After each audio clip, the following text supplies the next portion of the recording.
Olá pessoal, sejam bem-vindos a mais uma aula da disciplina Estruturas de Dados e nós vamos dar continuidade ao conteúdo da aula passada e vamos repassar exemplos. Então, essa aula ela é bem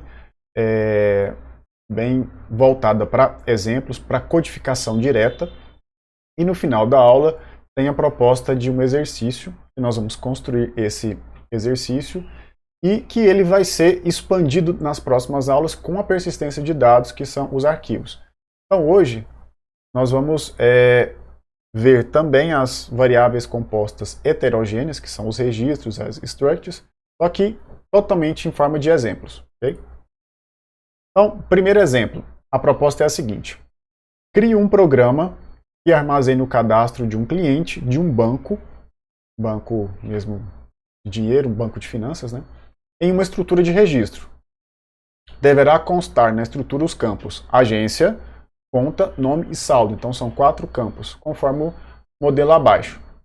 Então ele simplesmente ilustra aqui, mas a principal informação aqui é que são 4 campos, agência, conta, nome e saldo. Como que ficaria essa implementação lá na linguagem C++? A primeira biblioteca que a gente vai usar é a mais básica de todas da linguagem C++. É a biblioteca IOStream. Então, começou o código C++ da nossa disciplina, inclui essa biblioteca. O que tem essa biblioteca? Ela tem os comandos básicos de entrada e saída. É o cin, o cout, o getLine. Como a gente vai usar o tipo string, o cout, o cin, nós vamos também, na segunda linha, aqui no caso do exemplo, escrever o seguinte código, using namespace std. O que é esse namespace? É um espaço de nomes de funções da linguagem C++. Não é obrigatório escrever essa linha, mas ela resume boa parte do nosso código, porque, por exemplo, se eu tiver que usar o comando cout, ele é um comando da biblioteca IOStream que está dentro do espaço de nomes std. Do jeito que eu fiz aqui, que a gente já viu antes, o cout é para mostrar uma mensagem na tela.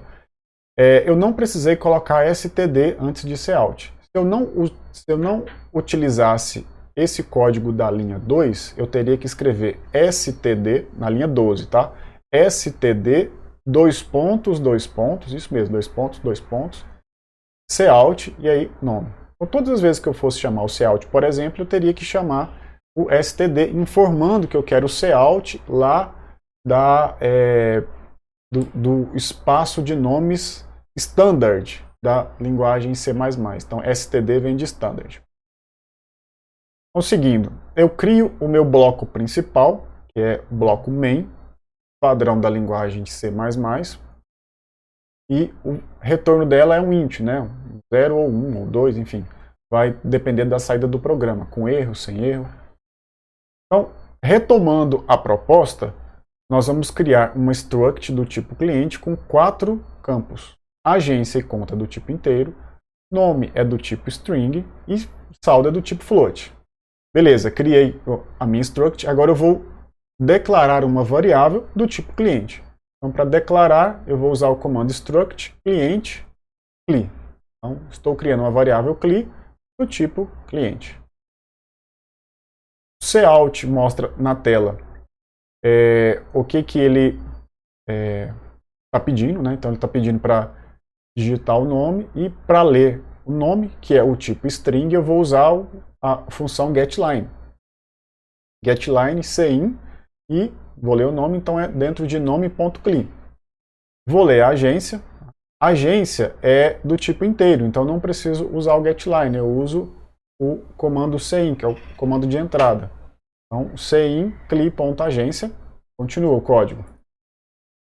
Depois eu peço a conta, que também é um inteiro, saldo, que é um float.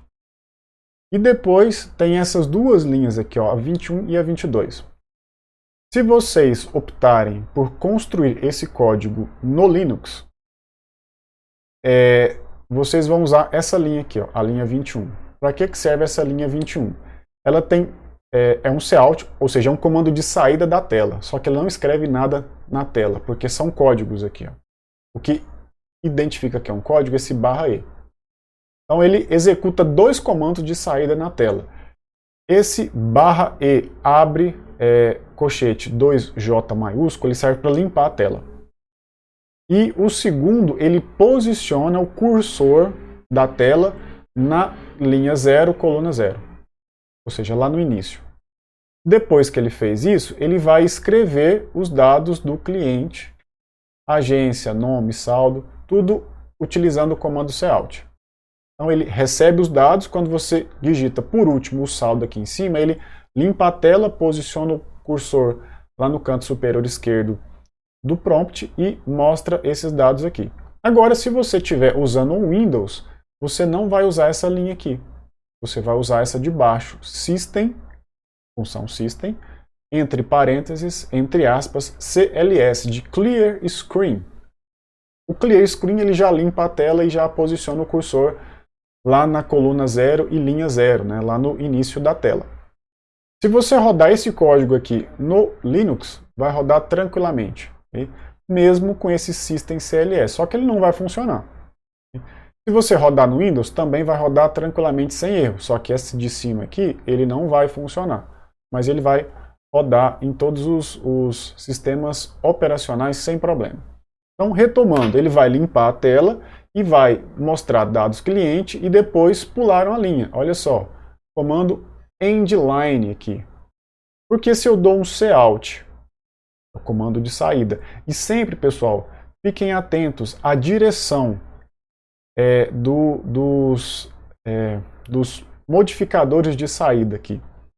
O cin é cin maior maior, ok?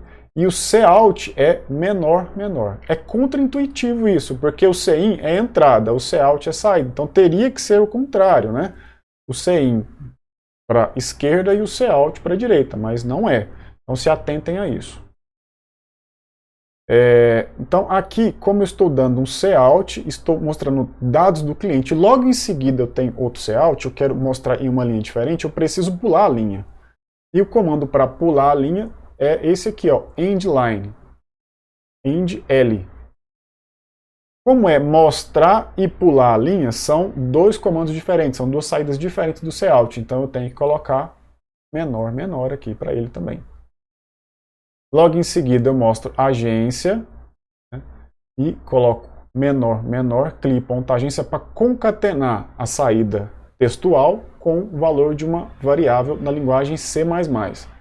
Depois eu concateno de novo agência com texto conta, e depois eu concateno com cli.conta, que é o valor, que é o número da conta do cliente. E depois eu troco a linha. Faço isso para nome, faço isso para saldo e encerro aqui, pessoal, olha só, na linha 28, o meu bloco da função main. Eu abri aqui em cima, na linha 3. Okay? Então, esse seria a solução do exemplo 1. Vou continuar que a gente tem mais exemplos. Exemplo 2. Considere o exemplo 1 e acrescente a funcionalidade de receber o cadastro de 10 clientes e exibir na tela. Então, no exemplo anterior, eu tinha apenas um cliente. Agora eu tenho um conjunto de clientes, ou seja, um conjunto de registros. Vou usar vetor. Eu só peguei aquele código e aproveitei ele e fiz algumas alterações. Na struct cliente não mudei nada. Só que na hora de definir, né, de declarar a variável cli, que é quem vai receber os dados mesmo, eu vou especificar que é um vetor com 10 posições. Então aqui é a primeira alteração. A segunda alteração é que eu incluí uma variável i do tipo inteira, que é a variável i controladora do laço de repetição for. E a gente definiu aqui na linha 13. Por que eu estou usando um for? Porque eu vou ler dados de 10 clientes. E cada vez que eu leio, eu vou colocar numa posição diferente do meu vetor. Então eu vou usar um laço de repetição para não ter que escrever o código diversas vezes. Então o meu for ele vai de 0 até 9. Então ele vai de 0 até i menor que 10, ou seja, 9. E a cada iteração ele vai aumentar em uma unidade esse i, ou seja, vai 0, 1, 2 até o 9. Então, aqui no cout, ele mostra na tela para o cliente. Digite os dados do, aí vai aparecer I mais 1. Por que é isso aqui? Para ele mostrar primeiro cliente, segundo cliente, terceiro cliente. Então, como o I vai de 0 a 9, eu estou acrescentando mais 1 aqui para ele ser mais intuitivo para o usuário e ele entender qual que é a ordem do cliente que ele está digitando. Então, vai aparecer, digite os dados do primeiro cliente. Depois, na linha de baixo, o nome, aí continua. Aí ele lê nome, tá? Como o nome é string, eu tenho que usar o getLine. E como eu estou lendo o primeiro cliente de uma série de clientes, eu tenho que mostrar onde que eu vou guardar, qual posição da variável CLI eu vou guardar esse cliente. Então, essa posição vai ser definida pela variável de controle do for I. Ela vai de 0 a 9. Então, a cada iteração, ela vai acrescentando esses dados em uma posição diferente do for. Vou ler a agência. Como a agência é um número, eu posso simplesmente ler com CIN, mas também, em todos os casos, em todos os campos, eu tenho que especificar em que posição que eu vou receber esses dados lá dentro do meu vetor. Então, leio a agência, a conta, o saldo, e em seguida, pessoal, eu coloco esse CIN.get. O que é esse CIN.get? Para que ele interrompa a execução até que eu aperte uma tecla. É para isso que ele serve. Então, ele vai ficar executando esse for de forma iterativa até o 10º cliente. Quando ele terminar de ler, eu limpo a tela, né, o código aqui do Linux em cima, do Windows embaixo, limpo a tela e agora eu faço o for novamente mostrando todos esses dados.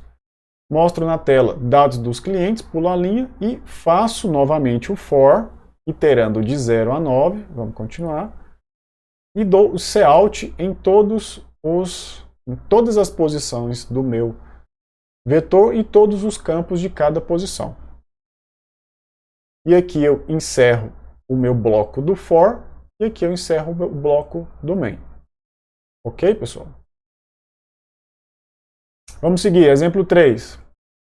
Considere o que se pede no exemplo 1 e crie um cadastro do cliente separando os dados bancários, a agência, conta e saldo, em uma estrutura externa e aninhando com a do cliente. Ou seja, aqui eu vou fazer um aninhamento de estruturas, mas é a partir do exemplo 1, tá? Eu não vou usar vetor aqui agora.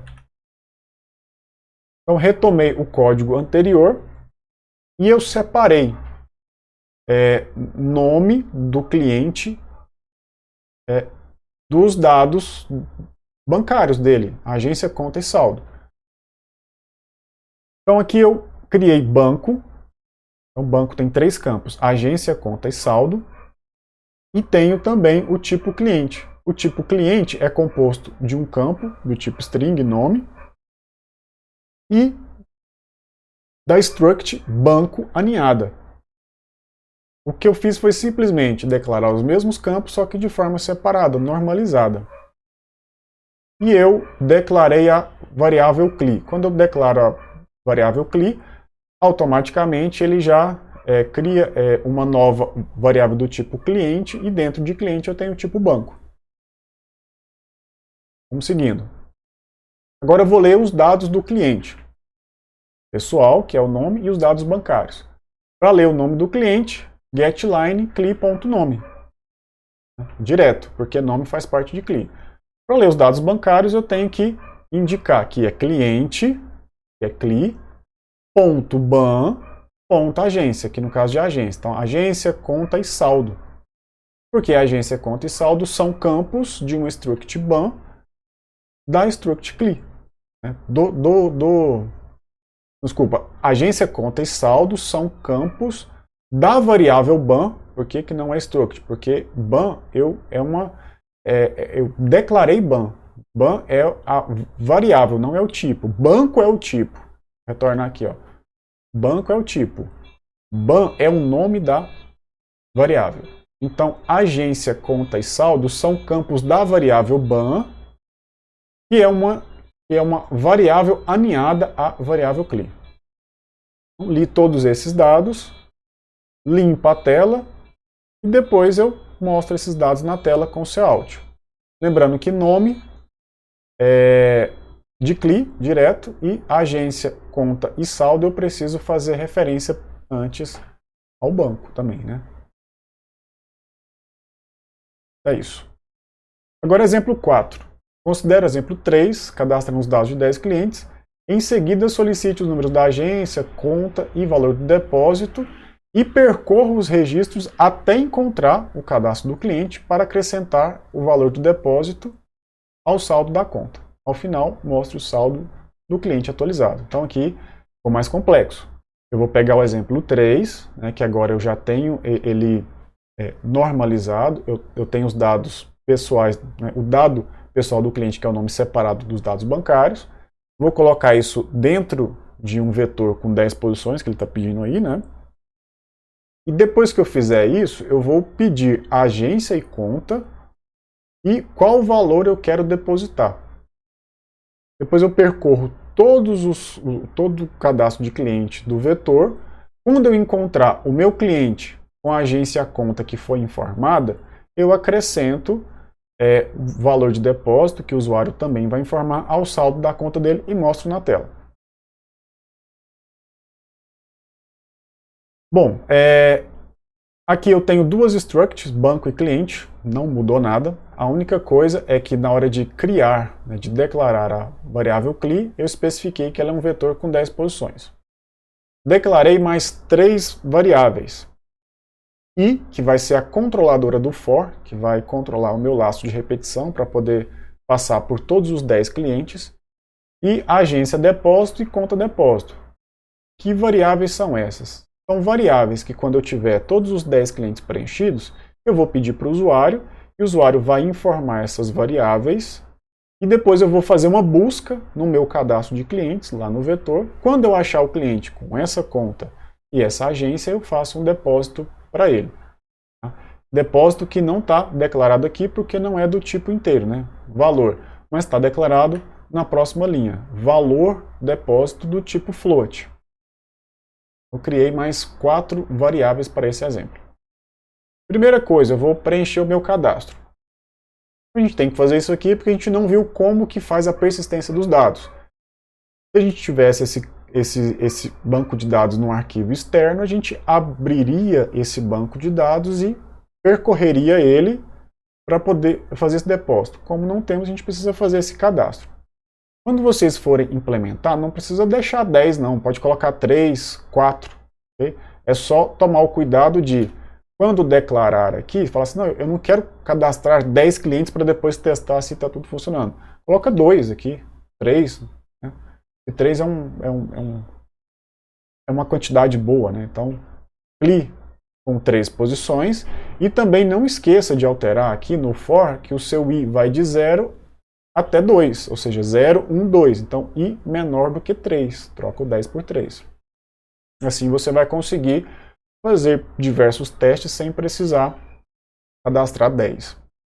Então, eu uso o for aqui, no nosso exemplo, de 0 a 9. Percorro todas as minhas posições do vetor e para cada posição é um cadastro de cliente. Então, eu vou ler nome do cliente, agência, conta e saldo. Aí, em .get é para ele não passar sem você apertar uma tecla, okay? Para ele não executar a segunda iteração do for antes que você realmente queira que isso aconteça. Limpo a tela e depois eu vou pedir os dados de depósito. Então aqui, pessoal, eu tenho o preenchimento do meu cadastro do meu cadastro de clientes. Aqui eu vou, a partir da linha 31, eu vou receber os dados do depósito, ou seja, eu já tenho o meu banco de clientes formado, agora eu quero acrescentar um saldo para alguém. Então, na linha 31, eu mostro na tela dados do depósito, vamos seguindo. Na linha 32 até 37, eu peço a agência do cliente, a conta de depósito, a agência do cliente, a conta do cliente e o valor que eu quero depositar. Eu tenho o meu cadastro de clientes e eu tenho a agência e conta de depósito e o valor. Agora eu preciso voltar no meu cadastro, fazer uma busca e adicionar o saldo para esse cliente. Novamente eu uso o for e vou ler todos os meus registros de clientes. Então, for vai de 0 até 9. Então, a cada vez que ele lê, ele vai verificar se CLI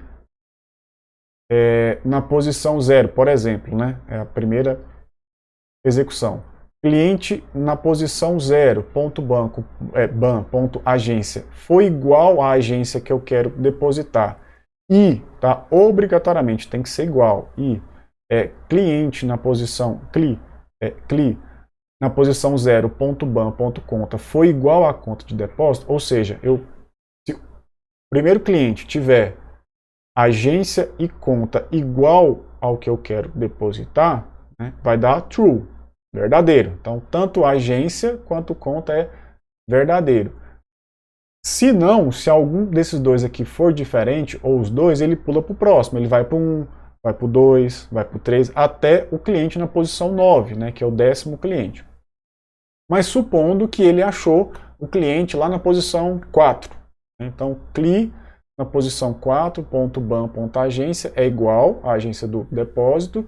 E CLI na posição 4, ponto ban, ponto conta, também é igual à conta de depósito. Então, deu true. Se deu true, eu vou acrescentar ao saldo desse cliente, também na posição 4, porque esse I aqui vem da iteração do for. Eu vou acrescentar ao saldo que ele já tem o valor do meu depósito. Então, para acrescentar, eu uso esse recurso de acréscimo da linguagem C. Mais igual, ou seja, CLI na posição 4.ban.saldo recebe ele mesmo mais valor do depósito, ou seja, um acréscimo. E aí eu mostro os dados do cliente na tela, nome e qual que foi o saldo final. Um recurso interessante aqui, se vocês quiserem expandir, é quando eu encontrar a agência e a conta correspondente, eu mostro o nome do cliente na tela e pergunto se realmente é para aquele cliente o depósito. Normalmente, quando a gente faz depósito, é assim, a gente informa a agência e conta, ele mostra o nome do favorecido na tela ali do caixa eletrônico ou do aplicativo, enfim, e a gente confirma se realmente é aquela pessoa. Se for, a gente confirma e ele faz o depósito. Ok? E nós encerramos os nossos exemplos. Agora eu quero propor para vocês um exercício e antes de propor, eu quero dizer para vocês o seguinte, esse exercício nós vamos usar ele em várias aulas. Então, o que vocês fizerem aqui, nós vamos aproveitar em outras aulas. Agora nós estamos trabalhando apenas com registros, structs. Nas próximas aulas a gente vai fazer a persistência desses dados. E é justamente em cima desse exercício que a gente vai dar continuidade para fazer essa persistência. O que é o exercício? Uma biblioteca possui obras de ciências exatas, ciências humanas e ciências da saúde. O proprietário resolveu automatizá-la e agrupou as informações de cada livro do seguinte modo. Então, para cada livro eu tenho código de catalogação, a área dele, se é ciência exata, ciência humana ou ciência da saúde, título, autores, o nome da editora, o número de páginas, e dentro desses dados básicos do livro, eu tenho uma struct aninhada, eu tenho um registro aninhado, que é o registro de empréstimo.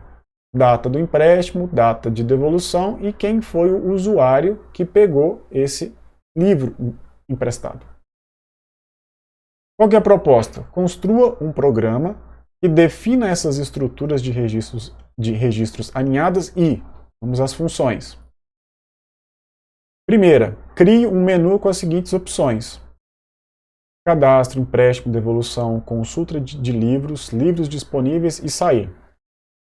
Então, esse menu ele vai ser executado dentro de um laço de repetição e todas as vezes que o programa for executado, ele pede que opção que é. Se for opção 1, ele vai para cadastrar o livro.